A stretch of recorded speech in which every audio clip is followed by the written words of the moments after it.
एक व्यक्ति था, लड्डू गोपाल जी की सेवा करता, लेकिन उसका एक मित्र था, वो शंकर जी की सेवा करता था। और शंकर जी की सेवा करने वाला जो मित्र था वो बड़ा धनवान हो गया, और लड्डू गोपाल जी की जो सेवा करता था वो अभी भी साधारण सा ही था। एक दिन दोनों मित्र मिले तो शिव जी की आराधना करने वाला भक्त लड्डू गोपाल जी की आराधना करने वाले से बोला, भाई तुम आज तक कभी उठ नहीं पाए, तुम उसी स्थान पे हो, उतने ही दायरे में हो, कभी बढ़ नहीं पाए आगे। गोपाल जी की सेवा करने वाला बोला, मेहनत तो बहुत करता हूँ लेकिन क्या करूं, बढ़ ही नहीं पा रहा। शिव आराधक ने कहा, एक काम करो, तुम अपने आराध्य बदल दो। ये तुम गोपाल जी की आराधना करते हो ना, इनकी जगह तुम शिव जी की आराधना शुरू कर दो, देखना कैसे जीवन में बदलाव आएगा। अब उस व्यक्ति ने यही किया कि गोपाल जी को ले जाकर के तो अलमारी में रख दिया, दूसरे दिन एक शंकर जी ले आया और शंकर जी का बढ़िया रुद्राभिषेक करके, त्रिपुंड लगा करके, बढ़िया ज्योत नैवेद्य आदि सब अर्पित करके, अगरबत्ती जला करके ओम नमः शिवाय का जाप करने लगा। और अब गोपाल जी की सेवा करता है तो वो गोपाल जी मन अंदर बैठा दिए एक अलमारी में,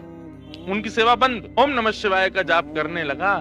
जैसे ही इसका जाप पूर्ण हुआ, मालाओं को नेत्रों से लगा करके इसने शंकर जी को प्रणाम किया, तभी देखता है कि अगरबत्ती का जो धुआं था ना, वो उसी अलमारी की तरफ जा रहा था जहां गोपाल जी बैठे थे। तो इसके मन में भावना आई कि आज तक इनकी आराधना करता रहा तो मुझे कभी कुछ दिया नहीं, आज तक भी मैं सामान्य हूँ, और अब मैं शंकर जी की आराधना कर रहा हूँ, उनको नैवेद्य धूप दीप दिखा रहा हूँ, तो अगरबत्ती की सुगंधी भी उनको नहीं लेने दे रहे, खुद ले रहे हैं अंदर अलमारी में बैठ के। रुको इनको अभी बताता हूँ। उठ करके गया, अलमारी खोल करके जैसे ही गोपाल जी को पकड़ने लगा, इतने में ही गोपाल जी सच में प्रकट हो गए और उस प्रकट होकर के उसका हाथ पकड़ लिया। जैसे ही गोपाल जी प्रकट हुए, उस भक्त ने कहा, बोले भगवान आप प्रकट हो गए? बोले हाँ प्रकट हो गए। बोले तो फिर ये तो मैं सबको बता दूंगा कि भाई शिव जी की आराधना से गोपाल जी प्रकट होते हैं। गोपाल जी बोले नहीं भैया, हम शिव जी की आराधना से प्रकट हुए ऐसी बात नहीं है। तुम शिव आराधना करो, सूर्य आराधना करो, चंद्र आराधना करो, किसी की भी आराधना करो, उससे हमको कोई दिक्कत नहीं है,